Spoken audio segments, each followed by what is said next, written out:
தமிழ்நாட்டில் இன்று 5 மாவட்டங்களில் கனமழைக்கு வாய்ப்பு இருப்பதாக சென்னை வானிலை ஆய்வு மையமானது அறிவித்திருக்கிறது. இதுகுறித்த கூடுதல் தகவலை எமது செய்தியாளர் லோகநாதன் வழங்கிட கேட்கலாம். லோகநாதன், வணக்கம். தமிழ்நாட்டில் எந்தெந்த இடத்துல இன்னைக்கு கனமழைக்கான வாய்ப்பு இருக்கு? தலைநகரான சென்னையில மழைக்கான வாய்ப்பு இருக்கா லோகநாதன்? லட்சத்தீவு பகுதிகள் மற்றும் அதனை ஒட்டிய பகுதிகள், தென்மேற்கு வங்கக்கடல் மற்றும் அதனை ஒட்டிய பகுதிகளில் ஒரு வளிமண்டல கீழடுக்கு நிலவுகிறது.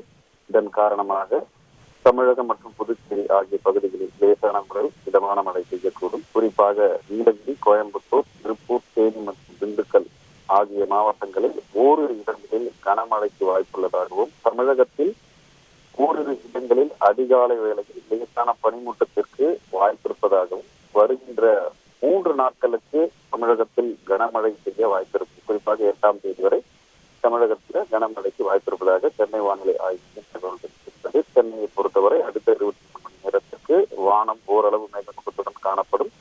நகரின் ஒரு சில பகுதிகளில் லேசான முதல் மிதமான மழை பெய்யக்கூடும். அதிகாலை வேளையில் லேசான பனிமூட்டத்திற்கு வாய்ப்புள்ளது. அதிகபட்ச வெப்பநிலையாக 29 to 30 டிகிரி செல்சியஸ் மற்றும் குறைந்தபட்ச வெப்பநிலையாக 21 to 22 டிகிரி செல்சியஸ் இருக்கக்கூடும். கடந்த 24 மணி நேரத்தில் பதிவான மழையின் அளவு என்று பார்க்கும்போது, மதுரை மாவட்டம் பேரையூர் பகுதியில் 10 சென்டிமீட்டர் மழையும், விருதுநகர் மாவட்டம் ராஜபாளையத்தில் 8 சென்டிமீட்டர் மழையும், அதேபோன்று விருதுநகர் மாவட்டம் வித்தியாயிருப்பு, சின்னக்கல்லாறு, கோயம்புத்தூர் மாவட்டம் மற்றும் வால்பாறை தலா 7 சென்டிமீட்டர் மழை பதிவாகி இருப்பதும் குறிப்பிடத்தக்கது. கூடுதல் தகவலுக்கு நன்றி லோகநாதன். செய்திகளை உடனுக்குடன் தெரிந்து கொள்ள உடனே சப்ஸ்கிரைப் பண்ணுங்க.